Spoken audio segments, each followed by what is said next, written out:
Hello, everyone. I'm Olympia.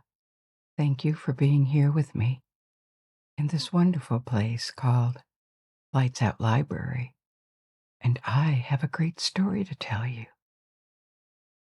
Tonight, I'm going to tell you about homes, a topic we can all relate to. We are used to expecting certain types of rooms in homes that correspond to certain functions. Kitchens, bathrooms, dining rooms, bedrooms, all of them more or less large.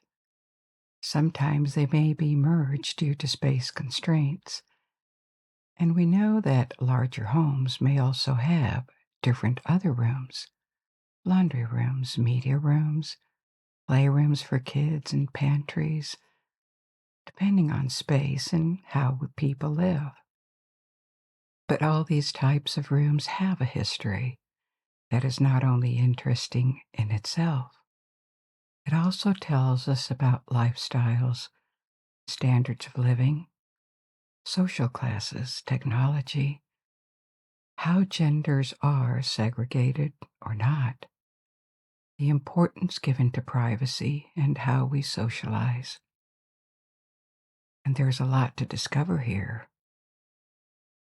Things we do not necessarily think much about in our daily lives.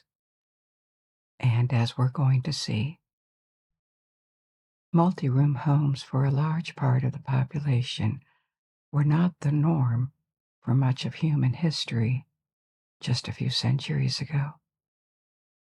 Living in more than one room and assigning rooms a function was the privilege of a fraction of the population. So we're going to explore how all these changes and how it continues to change since antiquity and across the world. Even though for modern homes I will focus more on Western standards that you find, for example, in Europe and North America, a standard that seems to be replicated all over the world now when new homes are built. But before we continue our story, I'd like to let all of you know that this is the last story of 2025, as we are taking a short break for the holidays. This year we published 40 new stories and an additional 9 bonus stories for our 996 Patreon supporters. We are so close to 1,000.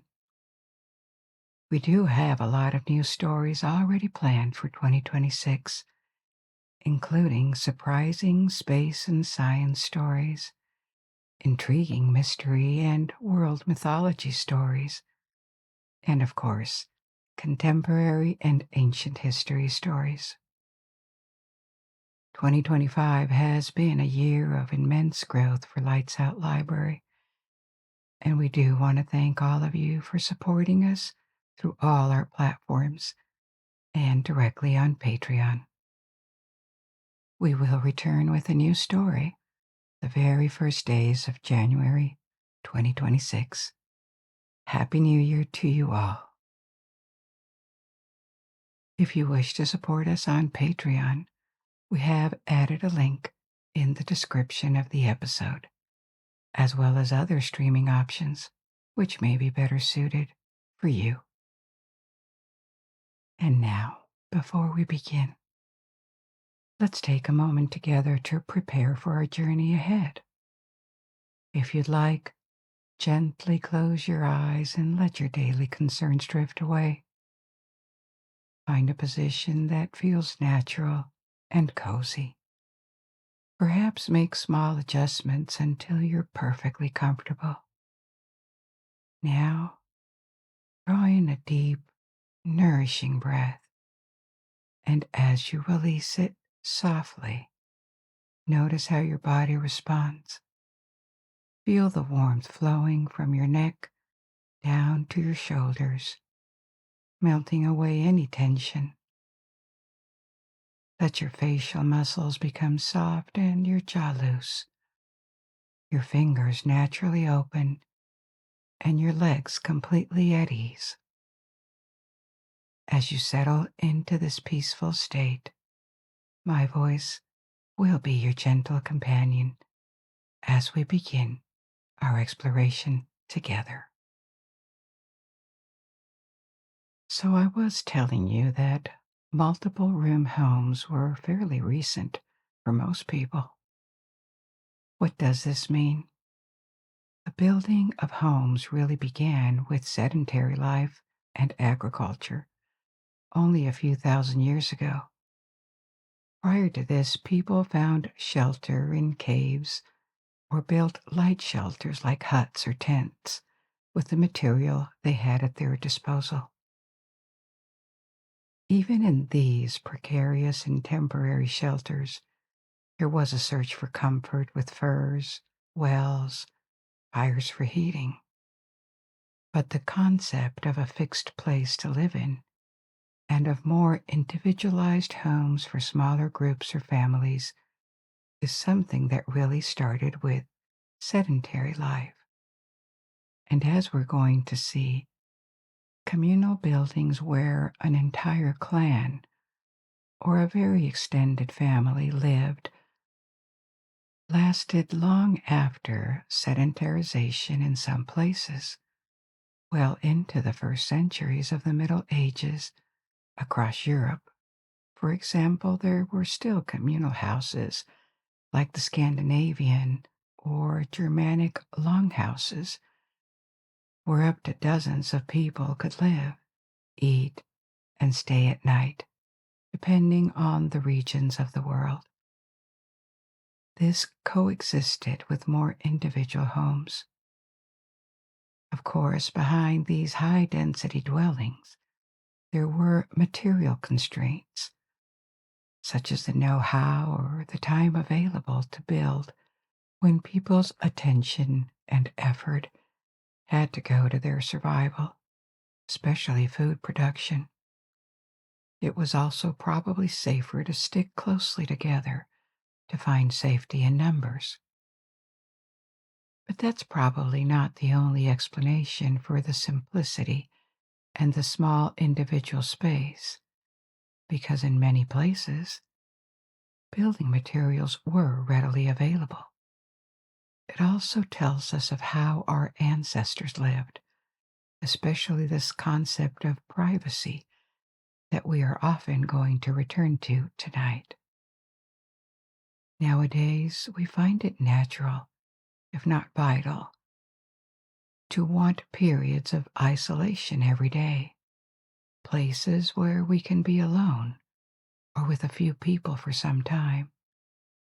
Our homes are also a place to find refuge. We need to rest from the presence of too many people, maybe not every day, but at least regularly. We want or need privacy, and this concept of alone time, even if we tend to see it as almost natural, a basic need, is actually quite modern. It is also the ultimate stage of an evolution that started long ago. This search, or right to privacy, arose only when basic needs were met, and it started to be acknowledged by social groups or thinkers in antiquity. A good and huge resource, if you are interested in this, is a long series in 5 volumes called A History of Private Life, a compilation of texts supervised by 2 historians, Philippe Arié and Georges Duby. It was published in English, and it is just what the title says, an in-depth look at what domestic life and private life were like along the centuries. The earliest discussion of privacy that we know of took place in ancient Greece. For example, Aristotle introduced a distinction between 2 spheres of life: the public sphere, called the polis, and the private one, the oikos. that he associated with domestic life. In the first millennium BC, this distinction spread around the Mediterranean, a distinction that seems almost obvious to us, but it had not been clearly verbalized before this period, as far as we know. It becomes also an allegory in the Jewish tradition and later in the Quran, where there are instructions like, do not spy on others, or do not enter any house except your own, unless you are sure of their occupants' consent. These descriptions and precepts formalized and protected a way of living that had already been adopted. The privatization of a space that became reserved to an individual or a family, where they could retreat from public life. This evolution took place spontaneously in various parts of the world, and it seems it appeared when human groups became larger. And maybe it became impossible to trust everyone in a village or a town. People now had to live much closer to strangers, not outsiders in the literal sense, but individuals they didn't know and couldn't trust as naturally as they once had in smaller, close-knit communities. That's a big topic, this right to privacy. When we think of history, we tend to focus on events, on politics, on techniques, on discoveries or conflicts that shape the world. And it's obviously very important.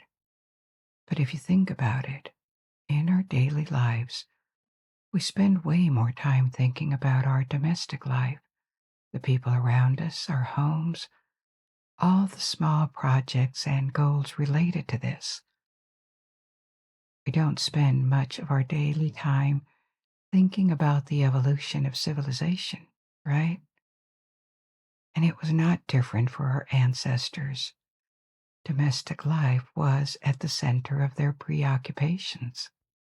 They lived in a personal world, and as much as we do today, they had to navigate frontier between the public and private spheres. What is allowed in the public eye and what is hidden from it? Up to what point can the public prescribe what we are allowed to do in the privacy of our homes? How much of our private life is allowed? Or should we expose it to the public? How political is privacy? There are plenty of questions here about this frontier between the public and the private. There is an underlying tension and no easy answers because plenty of factors are at play. Legal, moral, and generally these questions called for nuanced answers. For example, even defenders of a very extended right to privacy will agree that it should not be possible to develop hazardous activities inside the home, like producing explosives that could blow up the neighborhood or keep wild animals with no control at all. Law enforcement must be allowed to enter homes with the appropriate legal safeguards. And on the other hand, defenders of transparency, people who believe private activities are political or should be scrutinized and as such should always be exposed to scrutiny, admit that the right to alone time and intimacy has to exist. It is part of a constant debate on the limits of the private and the public, an ongoing debate in all societies. And this changes with lifestyles, morality, or what technology allows. But returning to homes, they may be refuges But you see that they are also on this front line of the public and the private. And that's a good angle to look at their evolution. Not the only one, of course. There are also plenty of practical constraints, such as the resources and the space available, which obviously also matter. So, in antiquity, the first multi-room homes in early civilization appeared, but only for the elite, or at most the small middle class of artisans and traders that these first urban societies generated. Even though larger homes existed, we have to remember that for 90 to 95% of the population, life was in the countryside, in villages or hamlets, not in cities, and people were food producers essentially, full-time or part-time, living with very few possessions and in very simple homes. Urban archaeology can be a bit misleading here because it invites us to focus on cities with solid stone buildings, but this is not where the average person lived. And from the Indus Valley to the Yellow River Basin, from Mesopotamia to the Valley of the Nile, where the earliest sedentary civilizations emerged, the norm for commoners was life in a single-room home, sometimes with a shelter for domestic animals and a terrace on the roof where to sleep when the weather allowed it. There was also often a space outside the home for cooking. This single room would serve for gatherings or sleeping for all members of the home. That would typically include an extended family with grandparents, parents, children.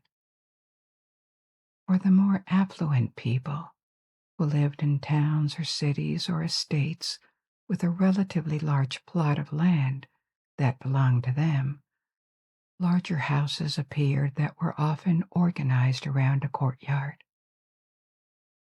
This model, with variations, appeared from China to Egypt, also in Mesopotamia. The house would form a square with 3 or 4 sides, and around the central courtyard there would be rooms all opening to it. These rooms would have precise functions: kitchens and storage rooms, a reception room and bedrooms, or sleeping cubicles in which an extended family and their domestic staff would live, still rather in a communal lifestyle, since every move could possibly be seen. But there was the possibility for people to isolate themselves, and the distinction between private and public, or communal rooms within the home.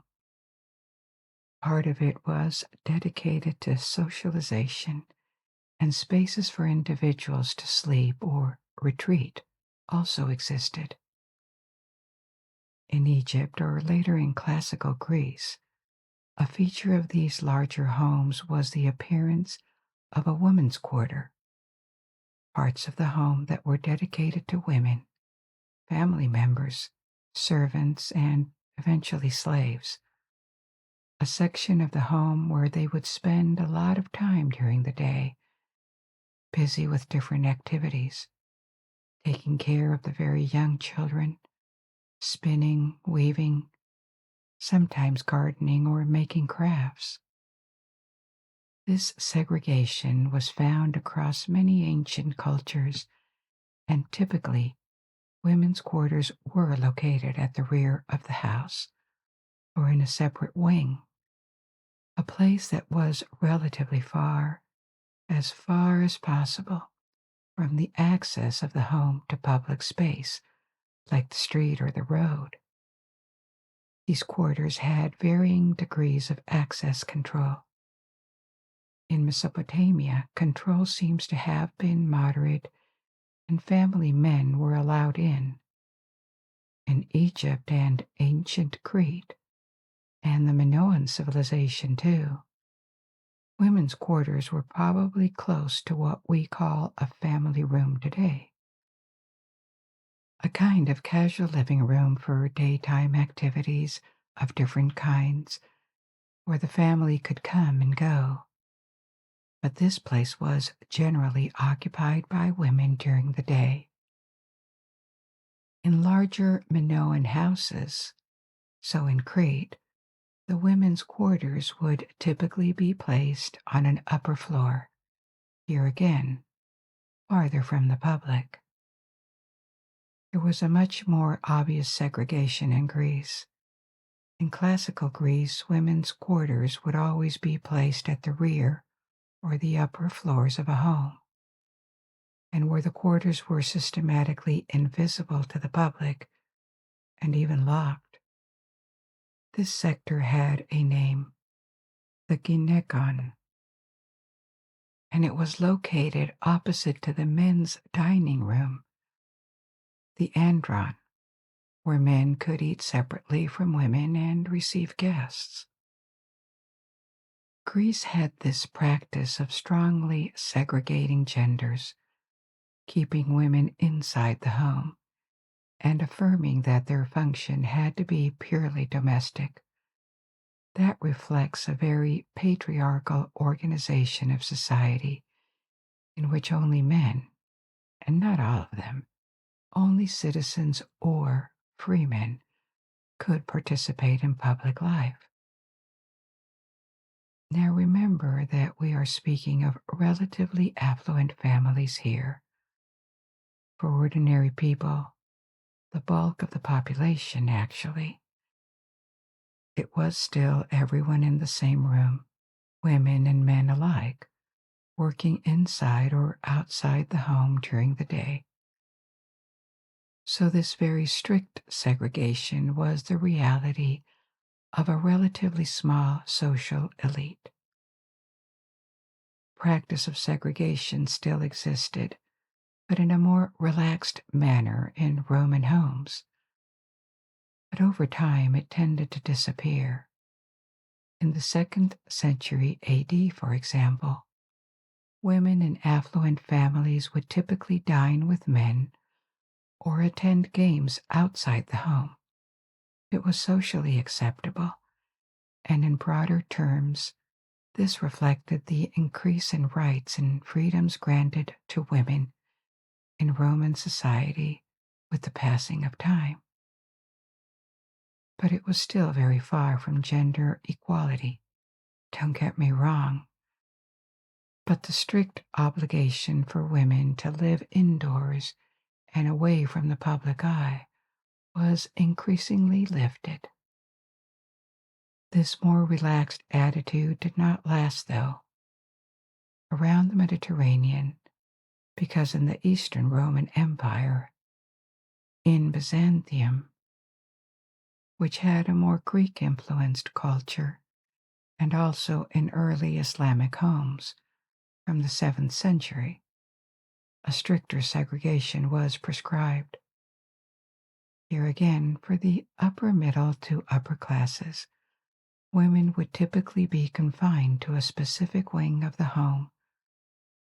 For their daily activities, they would have to be systematically veiled to exit these quarters and also under protection. This was taken very seriously, and in noble or royal houses, the women's quarters would be placed under the surveillance of eunuchs to ensure there would be no foul play. Now, this was true of the Byzantine and the early Islamic world. In the Eastern Mediterranean, actually perpetuating a segregation that already existed since at least the first millennium BC. But in the Western Mediterranean and Western Europe, the trend was the opposite, and segregation of genders decreased and almost disappeared. First, because it was a trend in the Western Roman Empire and it went on. And second, because of Christianization. Christianity emphasized and promoted the existence of the marital bedroom. But if there was not even space to have a separate bedroom, the marital bed. This practice for husband and wife to sleep in the same room and in the same bed was not the go-to practice in antiquity. Poor couples certainly did, out of necessity, because the entire family stayed in the same room anyway. But in wealthier or aristocratic or royal homes, the norm was to have separate apartments for men and women, and the spouses would visit each other in their respective bedrooms at night. So the decline in gender segregation in Europe and in general in European Christianity reflects a change in lifestyle, but only for a part. The nascent search for opportunity for privacy in homes that had appeared in the previous centuries also suffered a huge setback in Europe in medieval times. In the first centuries that followed the fall of the Western Roman Empire due to the general impoverishment, the norm became single-room dwellings again for almost everyone, including tribal chieftains, because that was the practice for Germanic peoples and other so-called barbarian peoples that overwhelmed ancient Rome.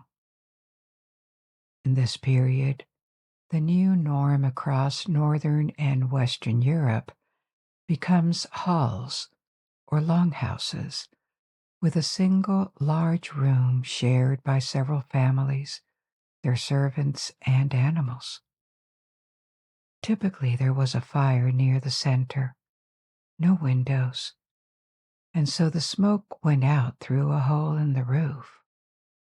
That was really very basic, and the inside was certainly dark and probably filled with smoke.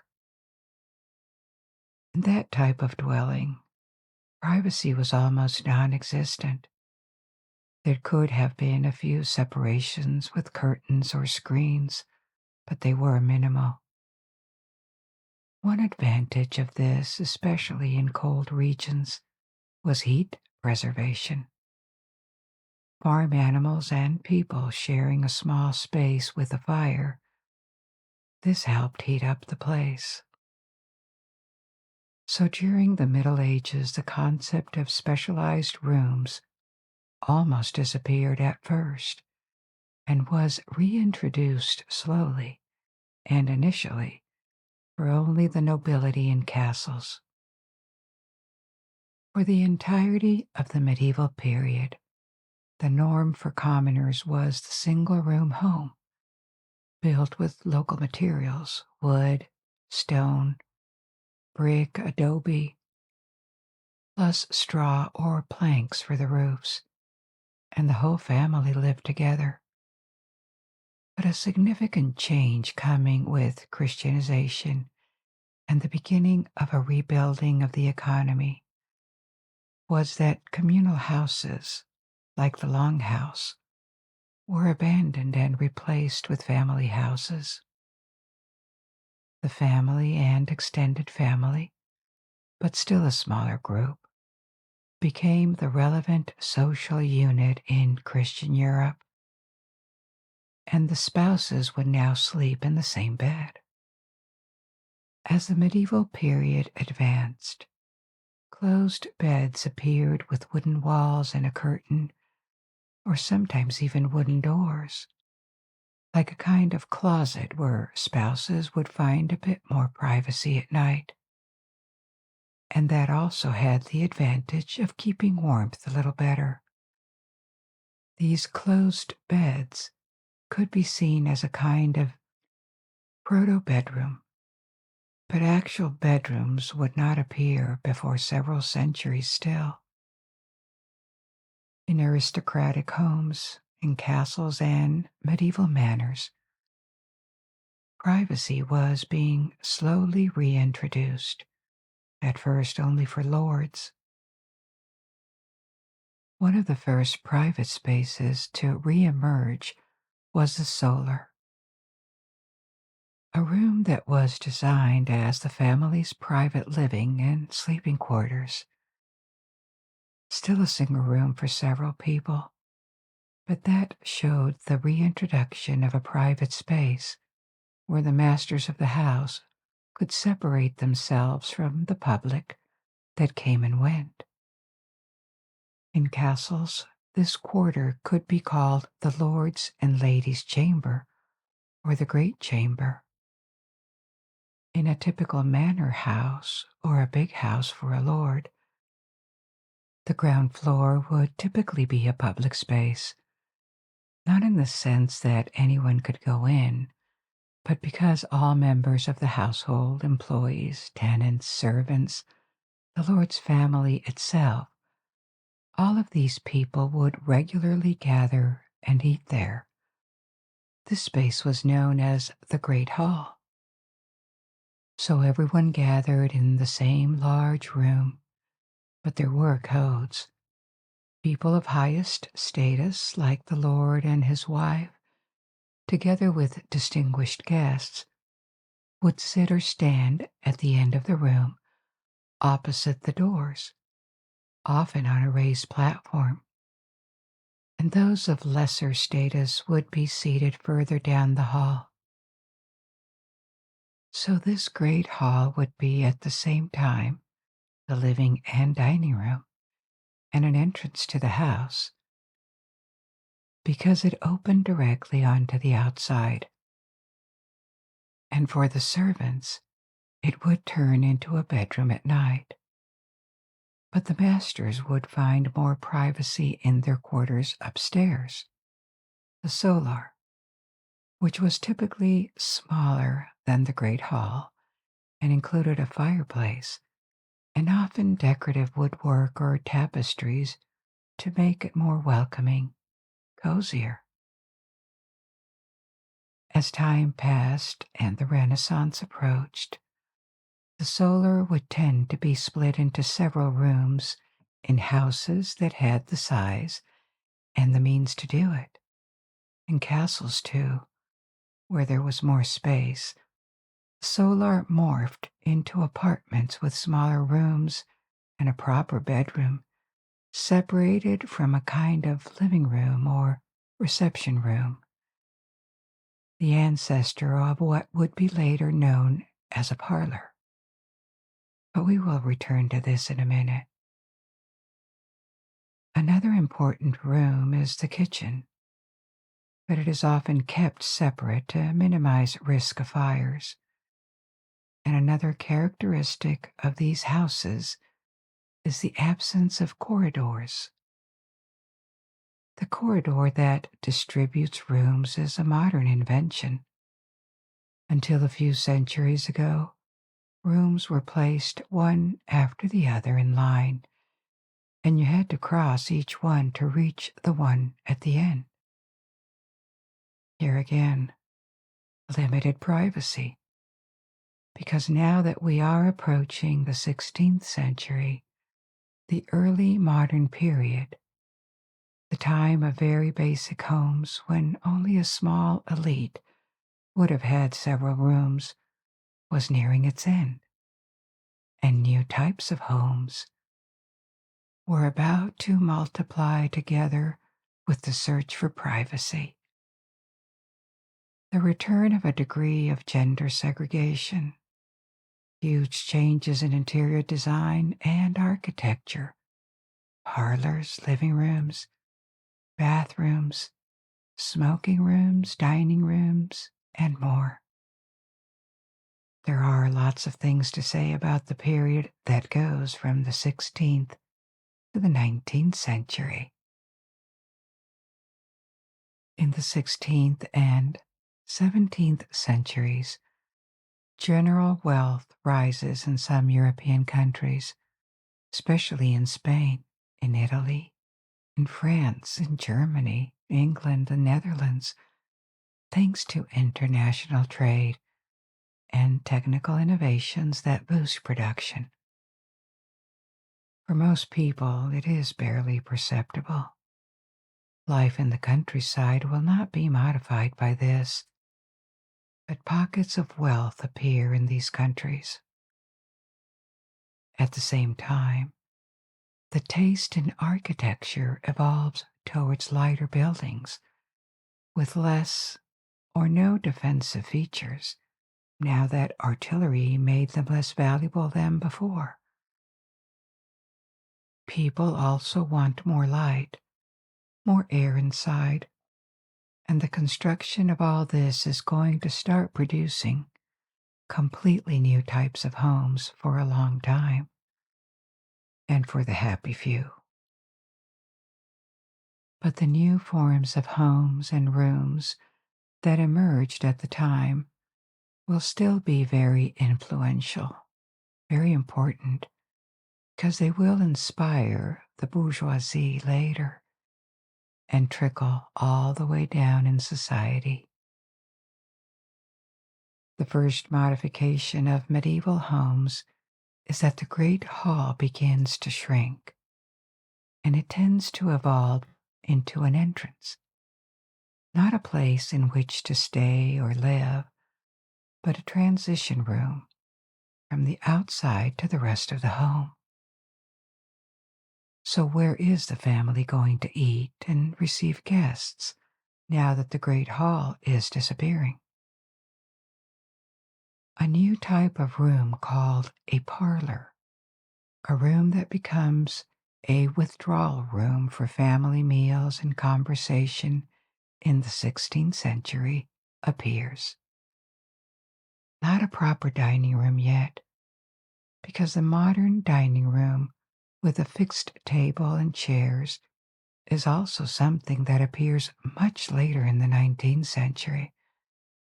Actually, prior to that, people will eat in different places of the home on light tables that could be installed and taken away after a meal, sometimes surprisingly basic. It was just trestles and planks with tablecloths to hide them and make them look better. This is why you don't find ancient dining tables among antique furniture, at least not before the 19th century. There were desks, relatively small, until the 18th century. There were kitchen tables where servants would eat. They kept a few small tables for convenience, but there was no permanent dining table or room reserved for meals. When alone, people usually ate in their bedrooms, and when joined by family or guests, they gathered in the parlor. The 16th and 17th centuries were also the moment when bedrooms appeared or reappeared in affluent homes and aristocratic houses. There are still no corridors, and only for service, for example, behind the scenes in mansions and palaces, for servants to be able to access rooms without mingling with guests or the masters. But rooms remain enfilade, as it is called, opening directly into each other. In these new mansions of the 16th century, the masters of the house have apartments, a series of rooms that in the 17th century comprise 2, 3, 4 different rooms, one after the other, from more to less public. Instead of a multifunction bedroom in which you sleep, but also read, work, receive guests, or eat when you're alone, these various rooms form an apartment and have different functions. Of course, the size and number of rooms of these apartments depend on wealth of their owners and the places. But in capitals like Madrid, Paris, London, Amsterdam, the typical aristocratic or affluent type of home in the 17th century is a mansion or a chateau, at least a manor house, with what is now a small entrance giving access through discrete doors to service areas, including kitchens, laundry rooms, storage rooms, the servants' quarters. On the same floor or in the upper floor, it also depended on the space available, were located the master's apartments, and contrary to the medieval practice of a single bedroom for husband and wife, they would become separated again, not with the kind of strict segregation that existed in Greece in antiquity as we saw before. Women were not hidden, not locked in. They may receive guests in their apartments, and when the household entertains, they are increasingly expected to take charge of this activity, to organize things or supervise the help, greet guests, orchestrate social events, send invites. A type of lady of the house, of a homemaker, that would become a figure of the 19th century was forming.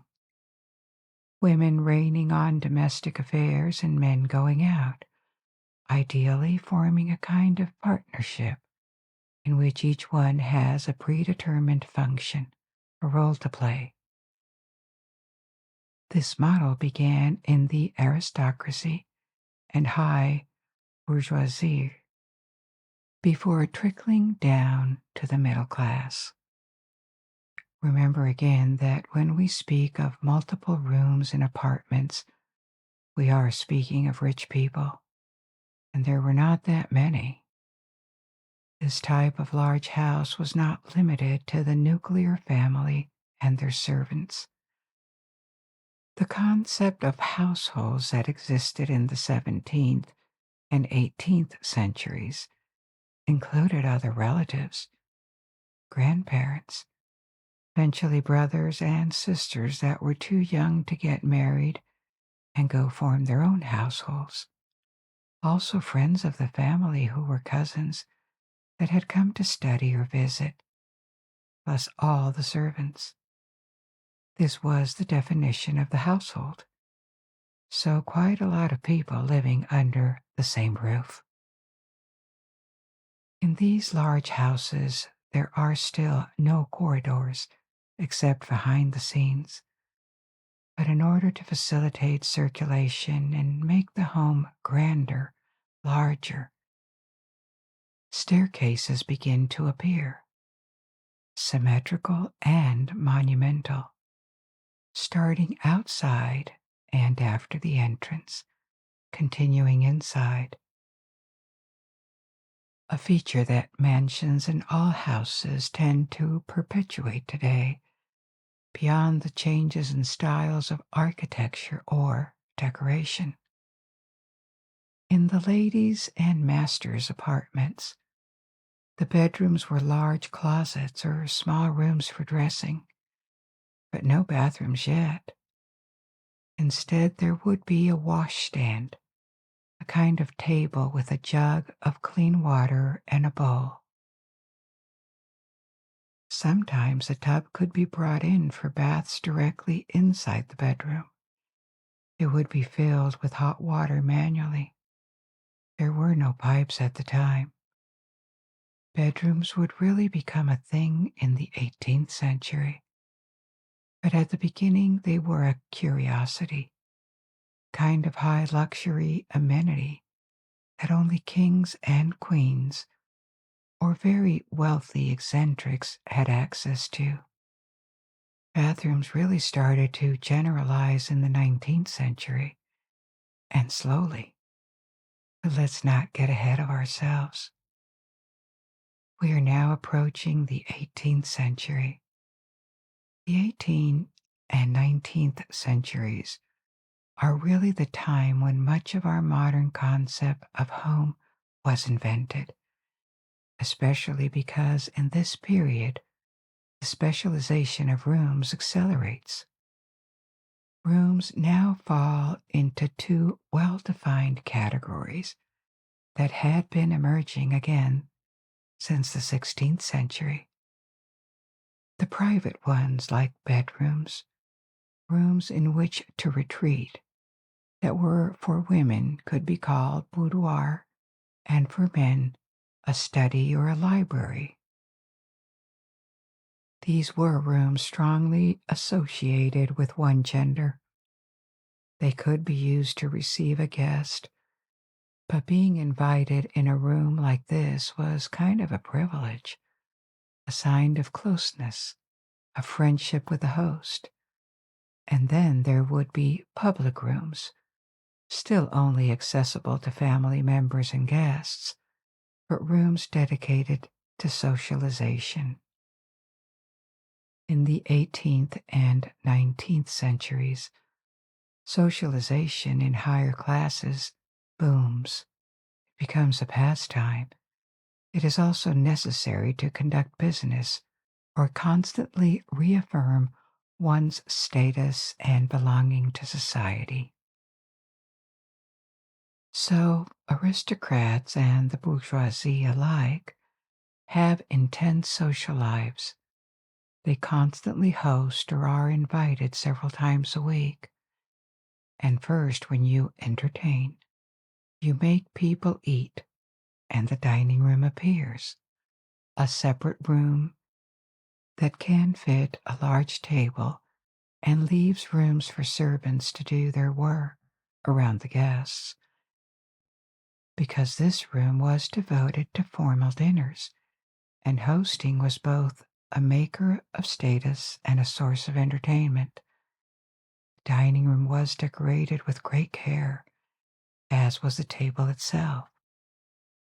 In the 18th century, and it goes on the 19th century, the industry of tableware, especially high-end tableware, also goes through a boom. It evolves from being a royal or at least very exclusive preoccupation to something more widespread in the still small but growing group of affluent households. After dinner, men and women will typically separate, and men may go to a smoking room or a library, whereas women go to the parlor in the US or in the UK to a drawing room. In this period of the 19th century, these are synonyms. It was also called a salon in France, a room that is exclusively dedicated to receiving guests. So it is not a living room. It is entirely dedicated to receiving and showing guests what the household is about, its wealth, its good taste, its culture. First, because having a parlor is a sign of status in the first place, and second, because it is the best, or at least the most opulent room of the house. Etymologically, the parlor was initially something else entirely. It was a place in monasteries where monks and nuns could talk. There was an outer parlor, a room to discuss with visitors from the outside, and sometimes an inner parlor for conversations between themselves in monasteries that follow strict rules about silence. From this function of a place where to speak, the meaning of the word evolved and came to name this reception room in private houses. Here again, even more than in the dining room, the parlor receives a very intentional decoration. The best art pieces of the home, the best furniture, carpets, curiosities here and there, precious clocks and chandeliers. That's the room for this. And here, too, an industry of home decor, mirrors, clocks, lamps, chairs, fireplace frames, and vases or other decorative objects. Even the printing industry. Editors launched luxury editions of books with leather and gold leaf so they could be exposed in parlors. So an entire industry prospers in the 19th century around the multiplication of parlors in bourgeoisie homes from small to a very high bourgeoisie. A lot of the 19th century stuff that you find in antique shops today, from Europe to America, like these pieces of furniture and all these decorative elements that copy or get inspiration from styles of the previous centuries, a lot of it was manufactured in the 19th century to furnish parlors. There was also a production of books, globes, desks, bars for the smoking rooms, and libraries where men would go after a dinner party.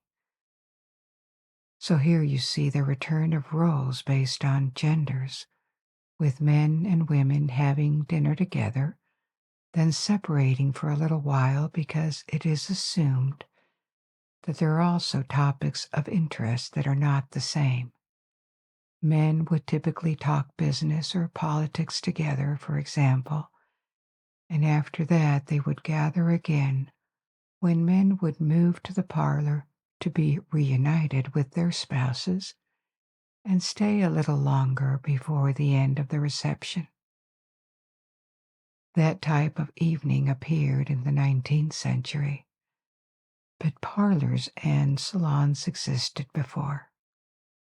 In the 18th century, there were also rooms in large cities where ladies of the house would receive during the afternoons, and people could pay a visit, come and go.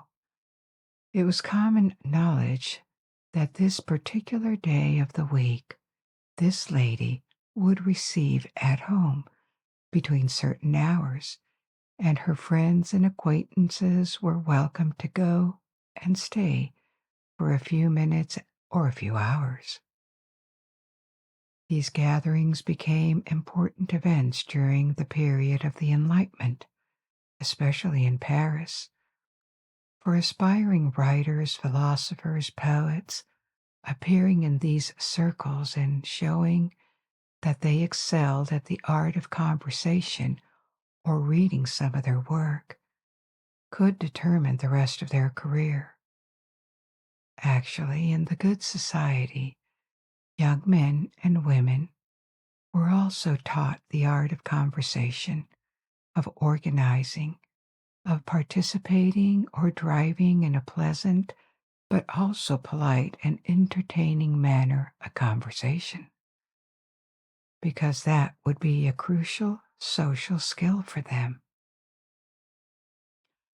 But if we step back for a moment, we can see that by the 18th and 19th centuries, every room fell into one of two categories: private rooms and reception rooms.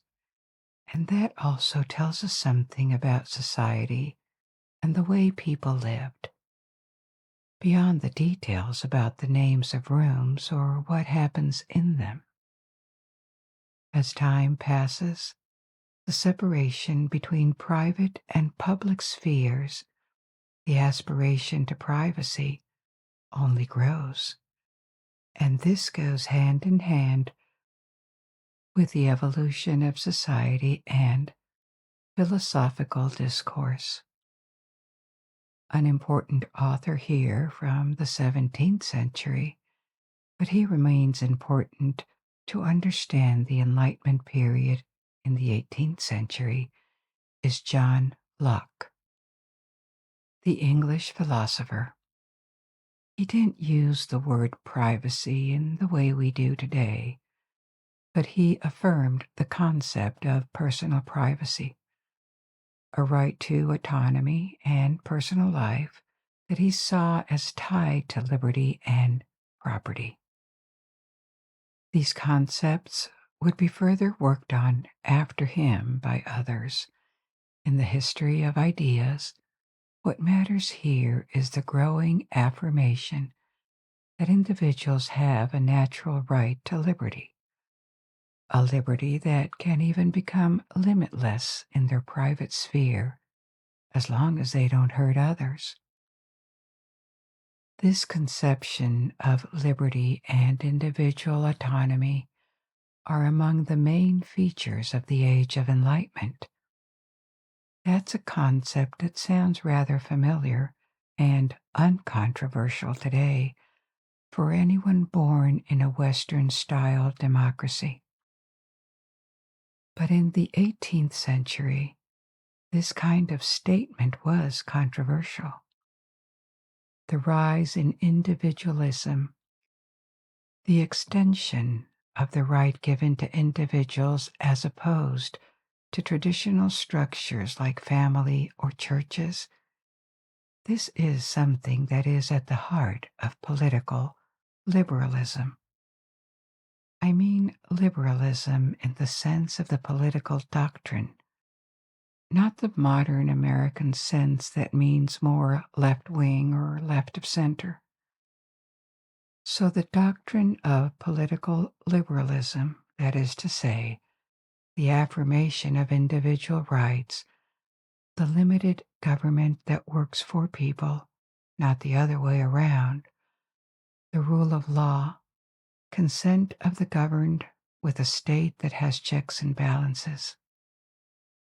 And these principles that have triumphed since then were revolutionary at the time. And I am mentioning all this even though it sounds really far from the topic of domestic life, because it is not far. The growing separation between private and public spheres, the right and the possibility for people to retreat out of the public eye and live however they want in the intimacy of their home. These were actually reflections of a very deep and significant shift in the way people lived and saw their lives. And this was still relatively new in the 18th century, especially for less affluent classes that lived in small houses with a single room that made the right to privacy hard to enjoy. In a sense, the history of domestic life in the 19th and 20th centuries can be seen as the diffusion of this right to privacy deeper and deeper into society, to the point that today, in rich countries, most families, even relatively poor families, have at least two spaces in their home. One that is more public for every family member, for gathering and reception of guests, and one that is more private, bedrooms mostly. It is not always possible to have these two spaces, but it is kind of a universal aspiration. We consider the possibility to isolate as a basic element of comfort in a home. Without it, it is hard to see it as pleasant or desirable. So, in summary, it is logical. Our homes reflect not just our physical needs, they reflect our physiological needs too.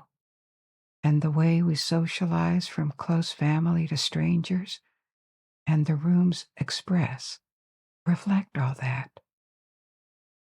Now, returning to our history, with new changes in lifestyle, rooms kept evolving into the 20th century, especially reception rooms, because after peaking in the late 19th century, parlors quickly began to decline because socialization became increasingly informal, casual, as the 20th century advanced, and as the middle class lived in larger houses, thanks to a fast rise in standards of living.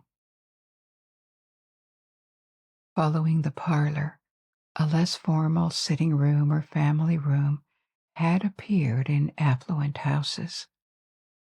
All of these functions merged into a single room. First, because the middle and middle upper classes did not have enough space to distinguish that much between rooms. And second, because with casual dining for guests gaining ground, it became just more convenient and pleasant to merge reception rooms with the room where the family lives. The dining room remained, sometimes even though it became more and more open to the living room in the 20th century, forming a larger and larger space. This living room is probably the emblematic room of the 20th century because it says a lot about family life. It reflects how gender segregation disappeared completely, so no need to have separate rooms for men and women. It reflects that the nuclear family with parents and children also became the norm, as opposite to the extensive households of the past that had servants at home full time, a practice that also fell out of favor or affordability. In bedrooms, as the practice of having separate apartments for husbands and wives disappeared, the spouses were reunited in the same marital bedroom that prevailed in the Middle Ages. A trend in some countries in recent years, I think about the US in particular, has been toward the extension of this family room, always larger and larger, to the point that the kitchen has opened onto it. And the new homes tended to have a huge central space, an open space to which everything is connected, except bedrooms and bathrooms, creating a spacious and well-lit open space where the whole family can spend time during the day and at night. And this brings me to a personal observation within my family nucleus. My grandmother would have never imagined or considered appropriate to have a kitchen open to the dining room and living areas, the open concept that is so popular in the US at the moment. And even a few decades later, my mother in the 1960s would have thought the same as my grandmother. The kitchen was a private room. Only the family members could enter it. Now, and then later during the 1980s, when the open concept was not so popular, my parents actually built a house and embraced the open concept model, where the kitchen, dining room, and living room were all located in one large room. It was quite revolutionary still in the 80s, I must say. Now let's continue with our story. Privacy remains always a good key to understanding homes and their problems. This open model or open concept may sound appealing, and it certainly works for certain families, but it can also be annoying when people work at home. It becomes a problem when you have to coexist with noisy children and work in the same space. That can be challenging. So maybe a feature of new homes in the next generation or two will be the reintroduction of closed, comfortable, and convenient office spaces, because that's how we want to work and live. Another driver of 19th and 20th century interior architecture was a question of hygiene. The realization of how important it was, and this had consequences for kitchens and bathrooms. Running water became a norm, but that's another relatively recent change. In the late 18th century, it was exceptional. In the 19th century, it was still a luxury, and it really massified in the 20th century. Bathrooms with fixed tubs and sinks and toilets, plus running water, those are 19th century inventions. In new homes built in industrialized countries, flush toilets became standard in middle-class homes by the early 20th century. At first, these homes only had one bathroom, and increasingly still for middle-class homes, two bathrooms, or at least separate toilets. The more a modern home is fancy, the more bathrooms tend to multiply since the 1980s, because yet another trend is to build bedrooms en suite, almost systematically the master bedroom, when a house is big enough to have one, and if possible, more bedrooms, so that each bedroom ends up with its walk-in closet and bathroom attached, or at least this is something people tend to aspire to. Now, it is also hard to quickly define how new homes are nowadays because there are conflicting trends at play. First, it depends on the countries.